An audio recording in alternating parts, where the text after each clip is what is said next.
এই মুহূর্তে কথা বলতে এসে হঠাৎ করে ভারত বাংলাদেশ সীমান্ত অস্থিরতা প্রসঙ্গে একযোগে যেন সারা দেশের সীমান্ত অস্থির হয়ে উঠছে। কেন অস্থির হয়ে উঠছে? সাম্প্রতিক সময় বিশেষ করে বিএসএফ এর কাঁটাতারের বেড়া নির্মাণকে কেন্দ্র করে এবং অনুপ্রবেশ বা আরো অন্যান্য বিভিন্ন বিষয় নিয়ে সীমান্তে অস্থিরতা বিরাজ করছে। আমরা বিশ্ব নাগরিক, বাংলাদেশের নাগরিক হই বা ভারতের নাগরিক হই, যেটি হোক, যদি কেউ অন্যায় করে, বিএসএফ যদি অন্যায় করে কিংবা বিজিবি যদি অন্যায় করে, সেই অন্যায়কে আপনি যদি ভারতীয় নাগরিকও হন এবং বিবেকবান নাগরিক হন, আপনার বিএসএফ এর অন্যায়কে আপনি সমর্থন করবেন না। আমি বাংলাদেশের নাগরিক, আমার বিজিবি যদি অন্যায় করে সেটিকে আমি সমর্থন করব না। এটি আমাদের বিশ্বের সুনাগরিকের কর্তব্য হওয়া উচিত। সাম্প্রতিক সময় আমরা দেখেছি যে এই যে কাঁটাতারের বেড়া নিয়ে বিশেষ করে বিএসএফ এর অগ্রাসী ভূমিকা। নোম্যান্স ল্যান্ডের একটা এলাকা আছে 150 গজ। 150 গজ থেকে ভেতরে এসে কখনো কখনো কোনো কোনো জায়গায় বেড়া দেবার একটা প্রবণতা দেখা যাচ্ছে বা দেখা গেছে, যার দরুন বিজিবির সঙ্গে বিএসএফ এর একটা কেওয়াজ লেগে গেছে অনেক জায়গায়। এই কারণে সারা দেশে সীমান্ত উত্তেজনা আসলে বিরাজ করছে। আমরা একটু দেখে নেই যে সারা দেশে কোথায় কিভাবে কি ঘটছে। দেশের সার্বভৌমত্ব রক্ষা ও সীমান্তে যে কোনো আগ্রাসনের বিরুদ্ধে আমাদের সীমান্ত রক্ষী বাহিনী কতটা আপোষহীন তার এক চরম দৃষ্টান্ত তৈরি হয়েছে দেশের লালমনিরহাট সীমান্তে। সীমান্ত নিয়ে ভারতের সঙ্গে চলমান এক তীব্র উত্তেজনার পারদ এখন আকাশচুম্বী। আর এই পরিস্থিতিতে বর্ডার গার্ড বাংলাদেশ বিজিবি রয়েছে সর্বোচ্চ সতর্কতায়। সম্প্রতি লালমনিরহাটের পাটগ্রাম সীমান্তে কাঁটাতারের বেড়া নির্মাণকে কেন্দ্র করে ভারতীয় সীমান্তরক্ষী বাহিনী বা বিএসএফ এর সঙ্গে এক তুমুল উত্তেজনা তৈরি হয়। শুধু লালমনিরহাটই নয়, এর পাশাপাশি সিলেট সীমান্তেও চোরা কারবারিদের লক্ষ্য করে পাল্টাপাল্টি গুলির ঘটনা আমাদের উদ্বেগ বাড়িয়ে দিয়েছে। চোরা কারবারি কারা? বাংলাদেশের চোরা কারবারি গুলি করেছে। এই যে সীমান্তে গুলি করে, বিএসএফ গুলি করে, একটা বাংলাদেশের পক্ষ থেকে অভিযোগ আছে। ভারতের সীমান্ত তো আসলে এমন অবস্থানটা এমন যে শুট অ্যাট সাইট, অর্থাৎ দেখা মাত্র গুলি করতে হবে। এখন প্রশ্ন হলো, বাংলাদেশের চোরা কারবারিরা এই শুট অ্যাট সাইট জোনে যায় কেন? আপনি শুট অ্যাট সাইট জোনে যাবেন, ভারতীয় সীমান্ত রক্ষী বাহিনী বিএসএফ গুলি করবে, আর আমি সীমান্ত হত্যা করে গলা ফাটাবো। এটি আমার নিঃসন্দেহে অন্যায়। এটি যেমন আমার অন্যায়, ঠিক তেমনি এই যে বিএসএফ 150 গজের মধ্যে ঢুকে বেড়া দেবে, সেটাও কিন্তু কাম্য নয়। শুধু লালমনিরহাট নয়, এর পাশাপাশি সিলেট সীমান্তেও চোরা কারবারিদের লক্ষ্য করে পাল্টাপাল্টি গুলির ঘটনা আমাদের উদ্বেগকে বাড়িয়ে দিয়েছে। তবে স্বস্তির খবর এটাই যে গত শুক্রবার পাটগ্রামে বিজিবির তীব্র বাধা এবং অনড় অবস্থানের মুখে শেষ পর্যন্ত বিতর্কিত কোনো বেড়া নির্মাণ না করে পিছু হটতে বাধ্য হয়েছে বিএসএফ পিছু হটলেও সীমান্ত জুড়ে এখন এক থমথমে অবস্থা বিরাজ করছে। অন্যদিকে সিলেটে সাম্প্রতিক গোলাগুলির পর উত্তেজনা কিছুটা কমলেও সার্বিক নিরাপত্তা ব্যবস্থা বহুগুণ জোরদার করা হয়েছে। শুধু এই দুই অঞ্চলই নয়, নেত্রকোনা, কুষ্টিয়া, রাজশাহী সহ দেশের সমস্ত সীমান্ত এলাকায় যে কোনো ধরনের অপ্রীতিকর পরিস্থিতি রুখতে এবং উত্তেজনা প্রশমনে বিজিবি সর্বোচ্চ সতর্ক অবস্থায় রয়েছে। গত শুক্রবার লালমনিরহাটের পাটগ্রাম উপজেলার ঐতিহাসিক দহগ্রাম সীমান্তে বিশেষ করে 3 বিঘা করিডোর এলাকায় এক অভূতপূর্ব এবং বিপজ্জনক পরিস্থিতি তৈরি হয়। সেখানে আন্তর্জাতিক সীমান্ত আইনকে বুড়ো আঙ্গুল দেখিয়ে শূন্য রেখায় বা নোম্যান্স ল্যান্ডে কাঁটাতারের বেড়া নির্মাণের চেষ্টা চালায় বিএসএফ। নিঃসন্দেহে বিএসএফ এই কাজটা অন্যায় করছে। তারা মাপজোক না করে কি ঢুকে পড়ছে? যদি ঢুকে পড়ে, নিঃসন্দেহে এটি একটি অন্যায় কাজ। আর এই ঘটনাকে কেন্দ্র করেই দুই দেশের সীমান্ত রক্ষী বাহিনীর মধ্যে তুমুল উত্তেজনা দেখা দেয়। পরিস্থিতি এক পর্যায়ে এতটাই শোচনীয় রূপ নেয় যে উভয় পক্ষ একে অপরের দিকে সরাসরি ভারী অস্ত্র তাক করে মুখোমুখি অবস্থান নেয়। চিন্তা করেছেন? মানে একটা যুদ্ধাঙ্গদেহী অবস্থা। যুদ্ধ লাগলো বলে, সীমান্ত যুদ্ধ লাগলো বলে অবস্থাটা কিন্তু এমন দাঁড়িয়ে গেছে, যে কোনো মুহূর্তে যুদ্ধ বেঁধে যাওয়ার মতো এই যুদ্ধাঙ্গদেহী পরিবেশের সৃষ্টি হয়। কিন্তু পরবর্তীতে বিজিবির অকুতভয় এবং অনড় অবস্থানের কারণে বিএসএফ তাদের অবৈধ কাজ বন্ধ করতে এবং পিছু হটতে বাধ্য হয়। স্থানীয় বাসিন্দা এবং বিজিবি সদস্যদের কাছ থেকে প্রাপ্ত নিখুঁত বিবরণ শুনলে আপনারা বুঝতে পারবেন যে সেদিন সেখানে ঠিক কি ঘটেছিল। শুক্রবার 3 বিঘা করিডোরের 7 নম্বর পিলারের 30 নম্বর সাব পিলার সংলগ্ন সীমান্ত শূন্য রেখা বা জিরো লাইনের মাত্র 10 থেকে 20 গজের মধ্যে এই ঘটনা ঘটে। অথচ আন্তর্জাতিক নিয়ম অনুযায়ী যেখানে 150 গজের ভেতরে কোনো স্থায়ী স্থাপনা নির্মাণ নিষিদ্ধ, সেখানে মাত্র 10 থেকে 20 গজের ভেতরে ভারতীয় একাধিক দপ্তরের কর্মকর্তা এবং বিপুল সংখ্যক শ্রমিক নিয়ে পরিমাপের কাজ শুরু করে বিএসএফ। তারা আন্তর্জাতিক সীমান্ত আইন সম্পূর্ণ অমান্য করে কাঁটাতারের বেড়া নির্মাণের উদ্দেশ্যে সেখানে 3 থেকে 4 ফুট উচ্চতার বাঁশের খুঁটি স্থাপন করতে থাকে। সবচেয়ে আশঙ্কাজনক বিষয় ছিল এই বেআইনি কাজটির সময় ভারতের পশ্চিমবঙ্গের 174 বিএসএফ ব্যাটালিয়নের ভীম ক্যাম্পের অন্তত 70 থেকে 80 জন সশস্ত্র বিএসএফ সদস্য সেই শ্রমিক ও কর্মকর্তাদের চারপাশ থেকে পাহারা দিচ্ছিলেন। অর্থাৎ তারা পূর্ণ প্রস্তুতি নিয়ে এসেছিল। তবে বাংলাদেশের সীমান্ত যে কতটা সুরক্ষিত তা প্রমাণ হলো ঠিক এর পরপরই। এই খবর পাওয়া মাত্রই বিজিবির পানবাড়ি কোম্পানির কমান্ডার সুবেদার সুলেমান আলী তাৎক্ষণিক এক মুহূর্ত সময় নষ্ট না করেই টহল দল নিয়ে ঘটনাস্থলে ছুটে যান। তিনি অত্যন্ত সাহসিকতার সাথে বিএসএফ এর এই বেআইনি পদক্ষেপের তীব্র প্রতিবাদ জানান এবং অনতিবিলম্বে কাজ বন্ধ রাখার নির্দেশ দেন। কিন্তু বিএসএফ বিজিবির এই আইনসম্মত আপত্তিকে সম্পূর্ণ উপেক্ষা করে তাদের কাজ চালিয়ে যেতে থাকে। যখন বিএসএফ বিজিবির কথায় কান দিচ্ছিল না, ঠিক তখনই বিজিবি এক চরম ও কড়া সতর্কতা জারি করে। সীমান্ত রক্ষায় বিজিবি সেখানে 4 থেকে 5টি পৃথক সেকশনে বিভক্ত হয়ে যায় এবং ভারী অস্ত্র শস্ত্রে সজ্জিত হয়ে সম্পূর্ণ প্রতিরোধমুখী রণপ্রস্তুতি বা ডিফেন্সিভ পজিশন গ্রহণ করে। বিজিবির এই অসম সাহসী এবং তীব্র রণপ্রস্তুতি দেখে বিএসএফ থতমত খেয়ে যায়। বিএসএফ ভাবতেও পারেনি যে বিজিবি অস্ত্র তাক করে বসবে। বিজিবি অস্ত্র তাক করেই বসেছিল। তারা বুঝতে পারে যে বাংলাদেশ 1 ইঞ্চি জমি ছেড়ে কথা বলবে না। এরপর বিএসএফ পাল্টা অবস্থান নিলে সীমান্তে এক চরম যুদ্ধাঙ্গী পরিস্থিতির সৃষ্টি হয়। অর্থাৎ বিজিবি এবং বিএসএফ অস্ত্র তাক করে ফেলেছিল। সেখানে রক্তক্ষয়ী একটা সংঘর্ষ হতে যাচ্ছিল প্রায়। এই চরম উত্তেজনাকর পরিস্থিতির কারণে সীমান্তবর্তী দহগ্রাম ইউনিয়নের সাধারণ বাসিন্দারা চরম আতঙ্ক এবং গভীর উদ্বেগ উৎকণ্ঠার মধ্যে পড়েন। তারা ঘর বাড়িতে অবরুদ্ধ হয়ে পড়েন। তবে বিজিবির এই বীরত্বপূর্ণ অবস্থানের সুফল আসে সেই রাতেই। পরবর্তীতে রাত 8টার দিকে পরিস্থিতি সামাল দিতে বিজিবি ও বিএসএফ এর ব্যাটালিয়ন কমান্ডার পর্যায়ে এক জরুরি টেলিফোন আলাপ অনুষ্ঠিত হয়।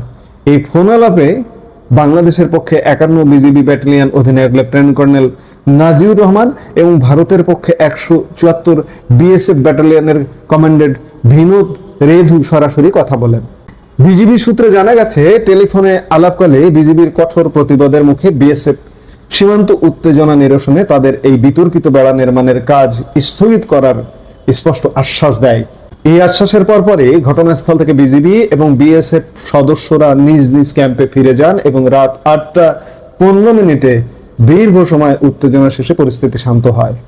এই পুরো ঘটনা প্রসঙ্গে বিজিবি 51 ব্যাটালিয়ন অধিনায়ক লেফটেন্যান্ট কর্নেল নাজিউর রহমান অত্যন্ত কড়া ভাষায় সংবাদ মাধ্যমকে জানিয়েছেন যে আন্তর্জাতিক সীমান্ত আইন না মেনে বিএসএফ যদি শূন্য রেখায় কোনো ধরনের কাজ করার চেষ্টা করে তবে বিজিবি তা কোনো অবস্থাতেই মেনে নেবে না।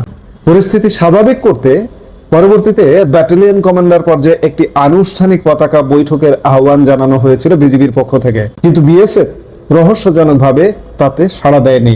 তবে স্বস্তির বিষয় হলো বর্তমানে ওই সীমান্ত এলাকা পরিস্থিতি সম্পূর্ণ নিয়ন্ত্রণে এবং স্বাভাবিক রয়েছে। বিজিবি সেখানে 24 ঘন্টা চোখ খোলা রাখছে। লালমনিরহাটের পর এবার নজর দেওয়া যাক দেশের উত্তর পূর্বাঞ্চলের সিলেট সীমান্তে। সম্প্রতি বিজিবি এবং বিএসএফ এর মধ্যে এক তীব্র গোলাগুলির ঘটনার পর সিলেট সীমান্তে নতুন করে আর কোনো অনাকাঙ্ক্ষিত ঘটনা ঘটেনি। তবে আপাত দৃষ্টিতে শান্ত মনে হলেও সীমান্তে নিরাপত্তা রক্ষা, মাদক চোরাচালান এবং অবৈধ অনুপ্রবেশ রোধে বিজিবি এখন সর্বোচ্চ সতর্কতায় রয়েছে। আপনাদের নিশ্চয়ই মনে আছে গত 18 মে বিকেলের সেই চাঞ্চল্যকর ঘটনাটি সিলেটের গোয়াইনঘাট উপজেলার সোনারহাট সীমান্তে কোনো ধরনের উস্কানি ছাড়াই আচমকা বাংলাদেশের অভ্যন্তরে গুলি ছুড়েছিল বিএসএফ, কিন্তু বিজিবি সেদিন এক বিন্দু পিছু হটেনি।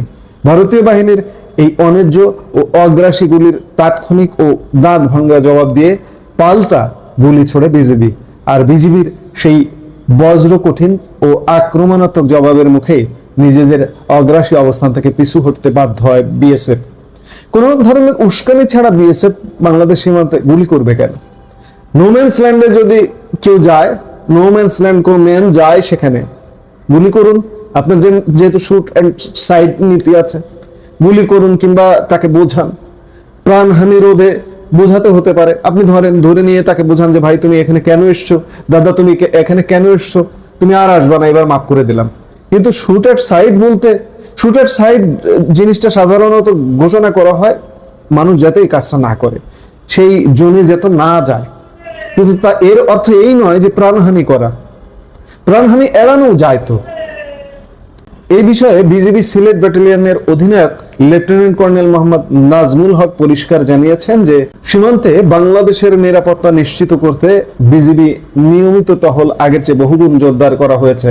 শুধু তাই নয়, সংবেদনশীল সীমান্ত পয়েন্টগুলোতে টহলরত বিজিবি সদস্যের সংখ্যাও উল্লেখযোগ্য হারে বাড়ানো হয়েছে। বর্তমানে দিন ও রাত সমান্তালে 24 ঘন্টা নিরবিচ্ছিন্ন টহল পরিচালনা করছে বিজিবি, যাতে কোনো শত্রু বা চোরা কারবারি দেশের সীমানায় আঘাত আনতে না পারে। সুতরাং দেশের সামগ্রিক পরিস্থিতি বিশ্লেষণ করলে দেখা যায় যে ভারতের বিএসএফ দেশের বিভিন্ন সীমান্তে কাঁটাতার বেড়া নির্মাণ বা নজরদারি বাড়ানোর মাধ্যমে এক ধরনের চাপ সৃষ্টি করলেও বর্ডার গার্ড বাংলাদেশ বা বিজিবির অদম্য সাহস ও রণপ্রস্তুতির কাছে তাদের সেই চেষ্টা বারবার ব্যর্থ হচ্ছে। পাটগ্রাম ও সিলেটে বিজিবির তাৎক্ষণিক ও বীরত্বপূর্ণ জবাব প্রমাণ করে যে বাংলাদেশের সীমান্ত অনেক বেশি সুরক্ষিত। আমাদের বিজিবি জওয়ানরা দিনরাত এক করে সীমান্ত পাহারা দিচ্ছেন বলেই আমরা দেশের ভেতরে শান্তিতে ঘুমাতে পারছি। যাই হোক, আমাদের সীমান্তে উত্তেজনা আছে, বিশেষ করে সাম্প্রতিক সময়ে কাঁটাতারের বেড়াকে কেন্দ্র করে উত্তেজনা তৈরি হয়েছিল কদিন আগে, আবার যে কোনো সময় উত্তেজনা তৈরি হতে পারে। কারণ ভারতের বাকি যে কাঁটাতারের বেড়া দেওয়া বাকি আছে যে এলাকাটা, সেই এলাকাটায় নতুন করে বেড়া দেওয়া, এবং আগামী অল্প কিছুদিনের মধ্যেই, কয়েক মাস বা এক বছরের মধ্যেই বেড়া কমপ্লিট করবে, এবং এই বেড়া কমপ্লিট করতে গিয়ে উত্তেজনা তৈরি হবে সীমান্তে। আরেকটি উত্তেজনা তৈরি হবে পুশিন, ওপার থেকে পুশ ব্যাক করবে। অবৈধ অনুপ্রবেশকারী হিসেবে যারা আছে, দুদেশের শৃঙ্খলা বাহিনী বিজিবি বিএসএফ এর সম্মতিতে বিজিবি কে যদি বিএসএফ তুলে দেয়, মানুষ অবৈধ অনুপ্রবেশকারী, ভিসা পাসপোর্ট নেই, প্রমাণ সাপেক্ষে নাই, তুলে দিল, সেটি আলাদা কথা। কিন্তু রাতের অন্ধকারে যদি অবৈধভাবে পুশব্যাক করে, সেটি কিন্তু আরেকটি অন্যায়ের কারণ হবে। এবং সামনে এই পুশব্যাক এবং কাঁটাতারের বেড়াকে কেন্দ্র করে সীমান্ত উত্তেজনা আরো বাড়তে পারে। সব সীমান্তে বেড়াটাও হোক আলোচনা সাপেক্ষে। পুশব্যাকটা যদি করতে হয় বাংলাদেশি প্রমাণ দিয়ে, বাংলাদেশিদের হাতে, বিজিবির হাতে প্রমাণ সহ যে এটি বাংলাদেশি, তার পাসপোর্ট নেই, ভিসা নেই, সে যে বাংলাদেশি, এটি কিভাবে নিশ্চিত হব? সে যে বাংলাদেশ থেকে গেছে, এর প্রমাণটা কিভাবে নিশ্চিত হব? এই যথাযথ নিশ্চিত করে এই পুশব্যাক পুশিন যেটি হোক না কেন হওয়া উচিত। আমরা প্রত্যাশা করি সীমান্তে উত্তেজনা নয়, দেশে শান্তি বিরাজ করুক। কারোই অন্যায় গ্রহণযোগ্য নয়, সেটা বিএসএফ, সেটা বিজিবি। আমরা ন্যায়ের পথে থাকি, এটি প্রত্যাশা। এই মুহূর্তে ভিডিও থেকে বিদায় নিতে চাইছি। সবাই ভালো থাকুন, সুস্থ থাকুন, দেখা হবে পরবর্তী ভিডিওতে। সুপ্রিয় সুধী, প্রীতি ও শুভেচ্ছা রইল। বাংলাদেশে ধর্ষণের মহামারী চলছে। এই যে ধর্ষণ, এই ধর্ষণটা কিভাবে হচ্ছে, কোথায় হচ্ছে, আপনারা যদি একটু খবর নিয়ে দেখেন, এর পিছনের কারণ কি, কারা এর পিছনে ইন্ধন দিচ্ছে, কেন বাংলাদেশে এই মহামারী বন্ধ করা যাচ্ছে না। প্রথমত আপনারা এই বিষয়টার দিকে যদি একটু খেয়াল করেন, গত 6 মাসে যে এই বলৎকার এবং ধর্ষণের যে ঘটনা ঘটেছে, এগুলার 70 থেকে 80% ঘটেছে কোনো মাদ্রাসায়, কোনো এতিমখানায়, কোনো হেফজোখানায়, অথবা ছাত্রদেরকে মাদ্রাসায় বোর্ডিংয়ে রেখে যেখানে পড়ানো হয় সেখানে। আর 20% হচ্ছে এর বাইরে। আপনারা কি দেখেছেন যে মাদ্রাসায় এই বলৎকারের ঘটনায় অথবা এই মাদ্রাসায় ধর্ষণের ঘটনায় জনগণ ফুঁসে উঠেছে, হাজার হাজার মানুষ রাস্তায় নেমেছে, ধর্ষণকারীকে ধরে এনে রাস্তায় বিচার করতে চেয়েছে? না, আপনারা দেখেননি। কেন দেখেননি? কারণ জনগণ চায় বিচার, আর জঙ্গিরা চায় মানুষের ইসলামিক আইনে ফাঁসি, ইসলামিক আইনে কতল। এই জঙ্গিরা, বিশেষ করে এই আহমদুল্লাহর বক্তব্য আপনি একটু শুনে দেখেন, আফসারের বক্তব্য একটু শুনে দেখেন। তারা প্রকাশ্যে বলেছে নারীদের এই ধর্ষিত হওয়ার মূল কারণ হচ্ছে তাদের পোশাক। এখন এই 7 বছর, 4 বছর, 8 বছরের যে বাচ্চা, এই বাচ্চাদের ধর্ষিত হওয়ার পেছনে পোশাকটা কিভাবে কাজ করে সেই জিনিসটা এই বাটপারদেরকে একটু কি জিজ্ঞেস করবেন? এই বাটপাররা কি এটার কোনো সদুত্তর আপনাদেরকে, আমাদেরকে দিতে পারবে? একটু যদি আপনারা খবরটা নেন। আরেক বাটপারি শুরু করেছে জামাতে ইসলামী। বলছে কি যে কোরআনিক আইনে এই ধর্ষকদের বিচার করতে হবে। আপনারা কদিন একটু পিছনে ফিরে যান। 12ই ফেব্রুয়ারিতে যে নির্বাচনটি হলো, ওই নির্বাচনে জামাতে ইসলামী ধারণা করেছিল যে তারা ক্ষমতায় চলে যাচ্ছে। বাংলাদেশের মানুষকে এবং বিশ্ব মিডিয়াকে তারা বলেছে, আমরা ক্ষমতায় গেলেও, অর্থাৎ জামাতে ইসলামী ক্ষমতায় গেলেও ইসলামী আইন চালু করবে না, অর্থাৎ শরিয়া আইন তারা চালু করবে না। এটা কয়দিন আগের কথা? ফেব্রুয়ারি, মার্চ, এপ্রিল, মে, 4 মাস। 4 মাসের মধ্যে মে মাসেরও আরো 10 দিন বাকি, 8 দিন বাকি, ওই দিক দিয়ে 12 দিন, 20 দিন। তার মানে 3 মাস 10 দিন সময়। 100 দিন আগের ঘটনা। এই 100 দিন আগে আপনার কাছে, আমার কাছে, জনগণের কাছে, দেশের কাছে, বিশ্বের কাছে তারা ওয়াদা দিয়েছে যে বাংলাদেশে শরিয়া আইন তারা চালু করবে না। আজকে তারা বিএনপির স্বরাষ্ট্রমন্ত্রীর কাছে দাবি জানাচ্ছে যে বাংলাদেশে শরিয়া আইনে এই ধর্ষকদের শাস্তি দিতে হবে। তাহলে মাদ্রাসাগুলাতে, এই মক্তবগুলাতে, এই এতিমখানাগুলাতে এই যে নারীদেরকে নির্বিচারে ধর্ষণের যে শিকার তারা হচ্ছে, এটার বিচারটা শরিয়া আইনে এতদিন পর্যন্ত এই মাদ্রাসালারা কায়েম করেনি কেন? আপনারা একটু পিছনে ফিরে যান। বেগম রোকেয়া, যার ভাস্কর্যটি এই জামাতি মৌলবাদী জঙ্গি গোষ্ঠীরা ভেঙে দিয়েছে, বেগম রোকেয়াকে নিয়ে ডেরোগেটরি মন্তব্য করেছে। সেই বেগম রোকেয়া সুলতানাস ড্রিম নামে একটি বই রয়েছে, আপনারা জানেন, সুলতানার স্বপ্ন। সেখানে তিনি প্রশ্ন তুলেছেন যে নারীদেরকে, এই যে মোল্লারা, এখনের মোল্লা না, এখনের এই সব সো কল্ড ইসলামিক বক্তা না, আজ থেকে 200-300 বছর, 150 বছর, 200 বছর আগে বেগম রোকেয়ার যুগেও মোল্লারা এই ফতোয়া দিয়েছেন যে নারীদেরকে এইভাবে পর্দার আড়ালে থাকতে হবে, তাকে এই ধর্ষকদের হাত থেকে রেহাই পাওয়ার জন্য। তো বেগম রোকেয়া তার সুলতানাস ড্রিমে প্রশ্ন তুলেছেন যে আপনাদের কোনো একটা গ্রামে যদি একটা কুকুর বা কিছু কুকুর পাগল হয়ে যায়, তাহলে পাগল হইয়া সে যারে পায় তারে কামড়ায়। এখন আপনারা কি করবেন?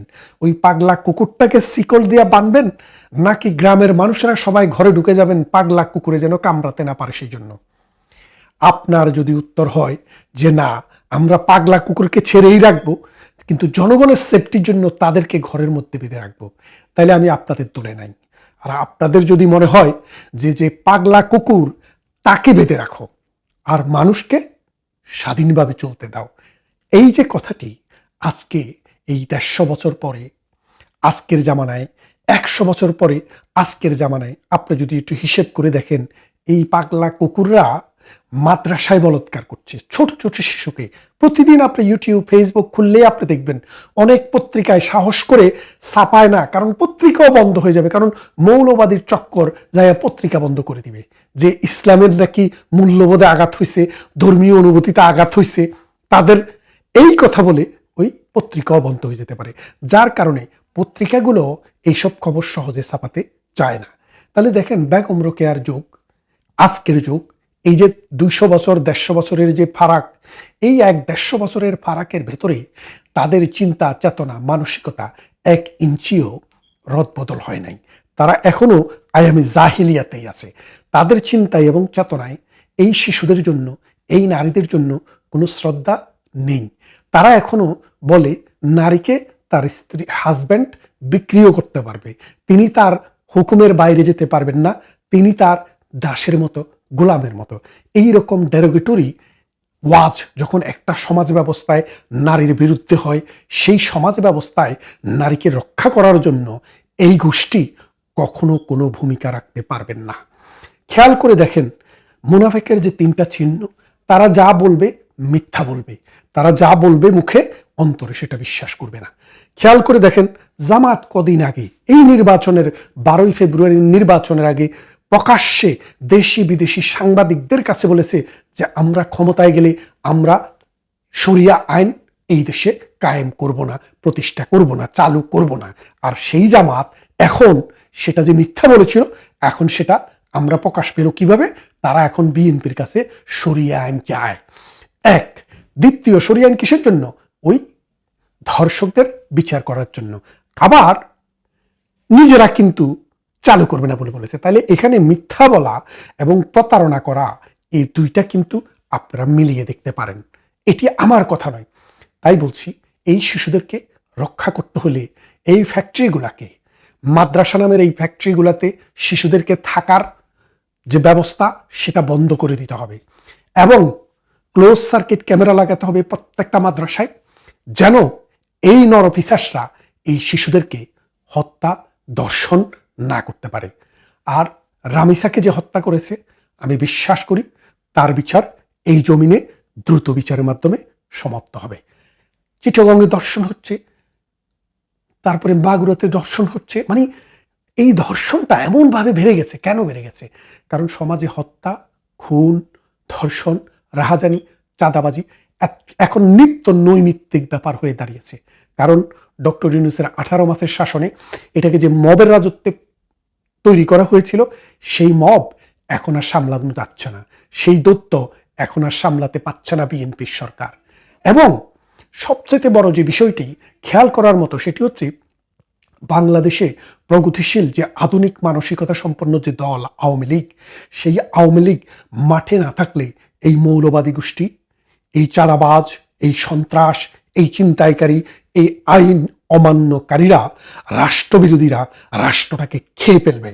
তাই বাংলাদেশ আওয়ামী লীগকে এখন দায়িত্ব নিয়ে রাজনীতির মাঠে নিজেদেরকে আত্মপ্রকাশ করতে হবে। তা না হলে বাংলাদেশ নামক রাষ্ট্রটি অস্তিত্ব হারাবে। ভালো থাকবেন, কথা হবে অন্য কোনো ভিডিওতে।